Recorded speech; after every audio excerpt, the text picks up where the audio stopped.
ዛሬ በሀብት መንገድ በቀጣይ ክፍል ተመልሰን ተገናኘን። አብራችሁን ቆዩ። የሀብት መንገድ ደራሲ ሮበርት ኪዮሳኪ፣ ትርጉም ብርሃኑ በላቸው፣ ተራኪ መክሊት። ክፍል 10። አንድ ሰው አስተማማኝ የገንዘብ አቅም የሚኖረው ከሆነ የራሱን ቢዝነስ የሚቀርጽበትን ሁኔታ ማመቻቸት ያስፈልገዋል። የእናንተ ቢዝነስ የሚሽከረከረው በቋሚ ሀብታችሁ አምድ ዙሪያ ከሆነ በቀጥታ ከገበያችሁ አምድ ጋር ይጋጫል።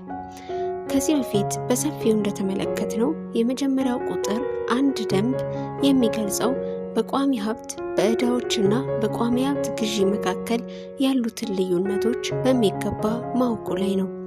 ሀብታም ሰው ሁሌም ትኩረት የሚያደርገው በቋሚ ሀብት አምዱ ላይ ሲሆን፣ በአንጻሩ የብዙዎች ትኩረት ግን የሚያዘነብለው በገበያ ዝርዝር መግለጫ ላይ ነው። ከዚህ የተነሳ ነው ዘውትር ከገቢ ጋር የተያያዙ ሀሳቦች የምናዳምጠው።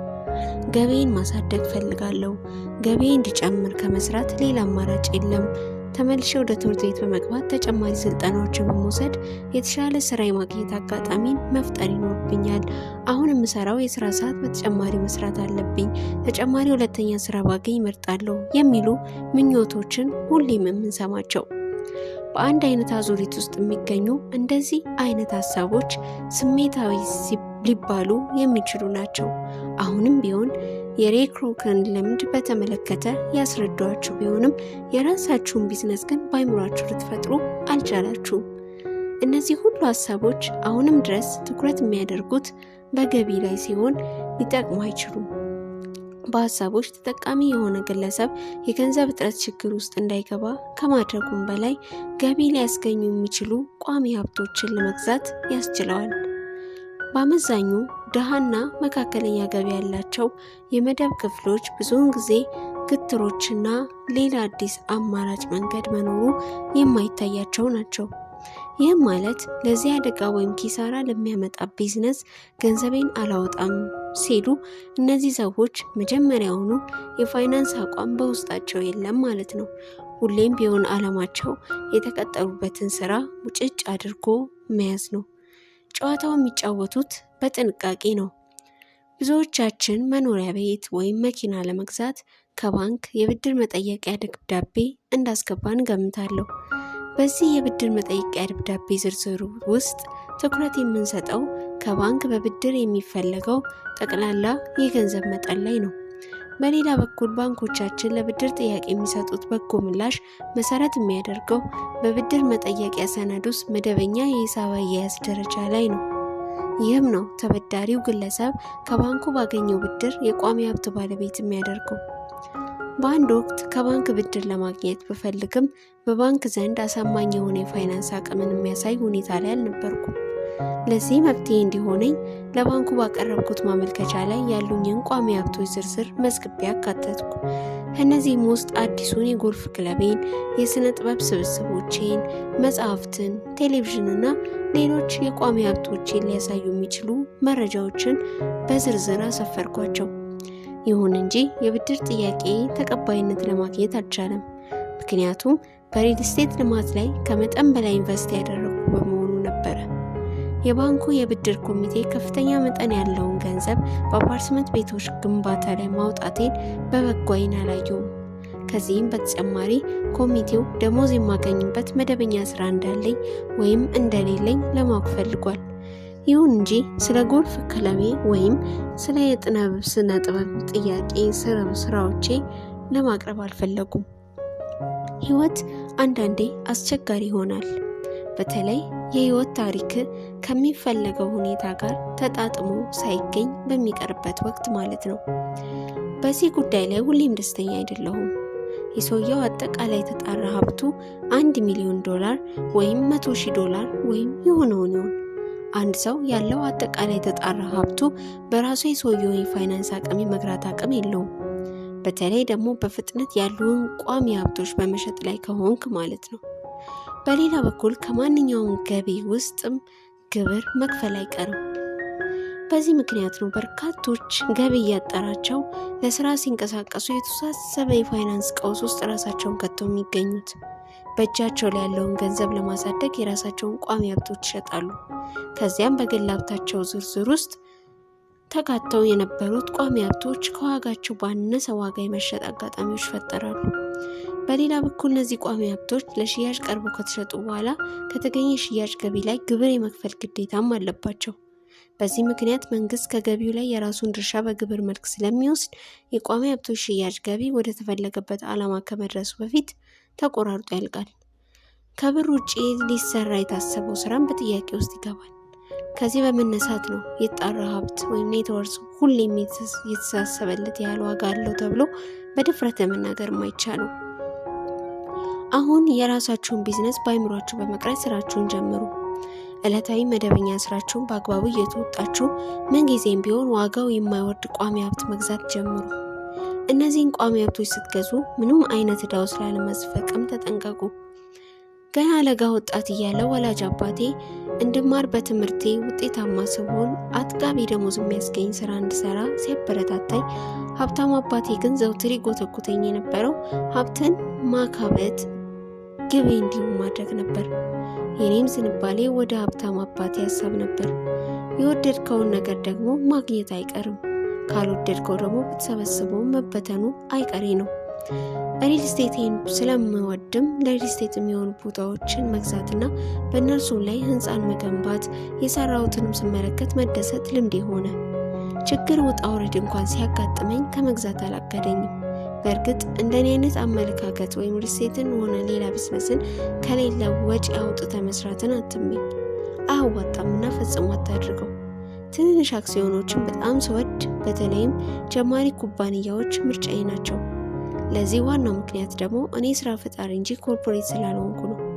ገና በለግላጋነቴ በትልልቅ ካምፓኒዎች መስራትን ስለጀመርኩ፣ ለምሳሌ በካሊፎርኒያ የነዳጅ ድርጅት፣ በዩኤስ የመርከብ ንግድ ድርጅትና በዜሮክስ ኮርፖሬሽን ወዘተ ስሰራ እንደ መዝናኛ መውሰድን ለማዳበር ረድቶኛል። እስካሁን የማይረሳ ትዝታ አለኝ። በአሁን ሰዓት ግን የካምፓኒ ቅጥር ሰራተኛ ሳልሆን የራሴ ቢዝነስ አለኝ። በተጀመሩና ስራቸው ዘመን ካስቆጠረ አክሲዮኖች ጀማሪዎች ቀልቤን ሲስቡ በእነሱ መልካም ውጤት ማግኘት ስለተለማመድኩ ምርጫዎቼ ናቸው። አንዳንዴ እንደውም ራሴ አቋቁሜ በማህበረሰቡ ዘንድ በማውጣት አጋሮችን በስራው አካትታለሁ በአዲስ አክሲዮን። አንዳንድ ሰዎች የኔ እምነትና አካሄድ አደጋ የበዛበትና ለክስረት የተጋለጠ እንደሆነ ቢያምኑም እውነትም ቢሆን ስራውን እስከወደድ ነው ድረስ መውጫ መንገዱ አይጠፋብም። ዋናው ቁም ነገር ልትሰራ ስላሰብከው ነገር ጥሩ ግንዛቤ ይኑርህ። የአክሲዮን ቢዝነስ በጀመርኩ አመት ከቢዝነስ ጨዋታው ልወጣ የነበረ ቢሆንም አማራጭ በመያዝ ሪል ስቴትን በማንቀሳቀሴ በቀላሉ አንሰራርቼ በጥቂት ጊዜ ሀብቴ ማዳበር ችያለሁ። እዚህ ጋር ግብር አዘግይቶ መክፈል የራሱ ተጽዕኖ ሲኖረው በአጠቃላይ ለውጡ 7 ዓመታትን ወስዷል። እዚህ ጋር ማስተዋል የሚገባ በቢዝነስ ውስጥ መዋዠቅ አይቀሬ እንደሆነና ይህም ሂደት አንተን ሊያስደነግጥ እንደማይገባ ነው። በዜሮክስ ተቀጥሬ በምሰራበት አመታት ዘውትር ተገብረው የነበረው ሀብታሙ አባቴ ያዘዘኝን ቁም ነገሮች ነበረ። ስራዬን እየከወንኩ የራሴን ሀብት ማዳበሩን ስቀጥል የሪል ስቴትና አክሲዮን ንግድ ደግሞ ለሀብቴ መጨመር የማይናቅ ሚናን አጫውቷል። የሀብታሙ አባቴ ምክር የዘውትር ንግግር ገንዘብን እንደ ግብዓት መጠቀም ላይ ሲያጠነጥን ስለ ገንዘብ አያያዝና አጠቃቀም እውቀቴ በበሰለ ጊዜ የራሴን ቢዝነስ መጀመር እንደምችል ያስረዳኝ ነበረ። የሆነውም ይኸው ነው። ማንም ቢሆን የማይወደውን ስራ መጀመር ከጥቅሙ ይልቅ ጉዳቱን መረዳት እንዳለበት መገንዘብ ሊገባው፣ የማይፈልገውን ስራ ይዞ መቀመጥ ይልቅ በኮርፖሬሽን ታቅፎ መስራት እንደ አማራጭ ቢጠቀምበት መልካም ነው እላለሁ። ሳታምንበት ስራ መጀመር ከ10 እጅ በ9 ውድቀት እንድትጎናጸፍ ሲያደርግ ከዚህ ይልቅ ጊዜህን ተቀጥሮ በመስራት የራስን ቢዝነስ ቆም ብለህ ለማሰብ አውለው። በሌላ አገላለጽ ስራ ስትጀምር ሆነ ለመጀመር ስታስብ ጊዜ ሰጥቶ ማሰብን አትዘንጋ። ጎን ለጎንም ሀብትን ማዳበር ተግባራዊ ይሁን።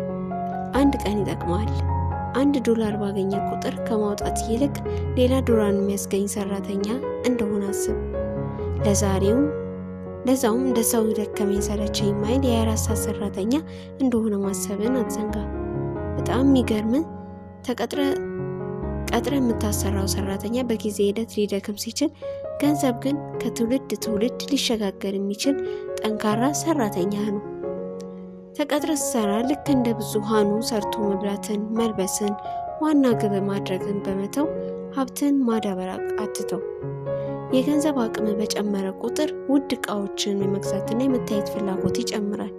በሀብታምና በድሆች መካከልም ዋናው ልዩነት ሀብታሞች ውድ ዕቃዎች የሚገዙት የሀብት መጠናቸው አስተማማኝ ደረጃ ላይ እንደደረሰ ካረጋገጡ በኋላ ሲሆን ድሆችና መካከለኛ ገቢ ያላቸው ግን የገንዘብ አቅማቸው በጨመረ ጊዜ ወይም እንደ አጋጣሚ ሀብት እጃቸው ሲገባ ነው። ሲታዩም ሀብታም ቢመስሉም በዕዳ መዘፈቃቸው ግን አይቀሬ ነው። ብልህና አስተዋይ ሀብታሞች ሀብትን ማበልጸግን በመጀመሪያ ሲያስቀድሙ በእርሱ የሚያገኙት ትርፍም ውድና የቅንጦት ዕቃዎችን ይገዛሉ። ድሃዎችና መካከለኛ ገቢ ያላቸው ሰዎች አለማስተዋል የሚጀምረውና የሚጠናቀቀው ውድ ዕቃን ሲገዙ በላባቸው እንደሆነና ልጆቻቸው ማስቀመጥ ከሚገባቸው ቅርጽ ላይ መሆኑ ነው። እንደኔ አመለካከት ውድ ዕቃ ራስን የቻለ ትርፍ ማስገኛና የእድገት ምንጭ ሊሆን እንደ ምሳሌም ሪል ስቴትን መጥቀስ ይቻላል። በአንድ ወቅት እኔና ባለቤቴ ከራሳችን መኖሪያ ሌላ አፓርትመንት ነበርን። ከአፓርትመንቱ የሚገኘው ገቢ ማደግ በጀመረ ጊዜ ባለቤቴ ብሩን አጠራቅማ ገበያ በመሄድ ለራሷ መርሴዲስ ገዛች። ያለምንም የጉልበትና ጊዜ መስዋዕትነት መኪናውን መግዛት የቻለችው ከቤቱ በተገኘ ትርፍ ሲሆን ከቤቱ የሚገኘው ገንዘብ ወጪውን ለመሸፈን የወሰደበትን 4 ዓመት መተጋት ነበረባት። ከዚህ ሂደት መረዳት የምትችለው መርሴዲሱ ልክ እንደ ስጦታ ዕቃ መሆኑ ሲሆን ሀብትን ማዳበር ውድ ዕቃን ከመግዛት መቅደም እንዳለበት ነው። መኪናዋን ከሌሎች መኪናዎቿ አብልጣ የምትወዳት ሲሆን ገንዘብን በአግባቡ ማስቀደም ምን ያህል ጠቃሚ እንደሆነ አስተምሯታል። ብዙ ሰዎችን ስትመለከት በዕዳ ውስጥ ሆነው ውድና አዲስ መኪናን ሲገዙ ጊዜ ሳይወስድ ጭንቀትና ለአእምሮ ሰላም ማጣት ከመዳረጋቸው በላይ ጊዜው ይርዘም የሚጠር ዕዳው የውድቀት ምንጭ ይሆንባቸዋል። ጊዜህን፣ ጉልበትህን፣ እውቀትህንና ሀብትህን በስራ ከለወጥከው በኋላ የራስህን ቢዝነስ ስትመሰረት ተአምራዊ ለውጥን መለማመድ ትጀምራለህ። ይህም የሀብታሞች የሀብት ሚስጥር ይባላል። ሚስጥሩ ምንድነው ብለህ ብትጠይቅ ሀብትን ለውድ ዕቃዎች ቀድመ ከማውጣት በሀብቱ ሰርተበት በውጤቱ ውድ ዕቃን የመግዛት ጥበብ ነው። ውድ የመጽሐፍን በዜማ ቤተሰቦች የሀብት መንገድ ክፍል 10 የተከታተላችሁት ይመስል ነበር። በቀጣይ ክፍል እስከምንገናኝ ሰላም።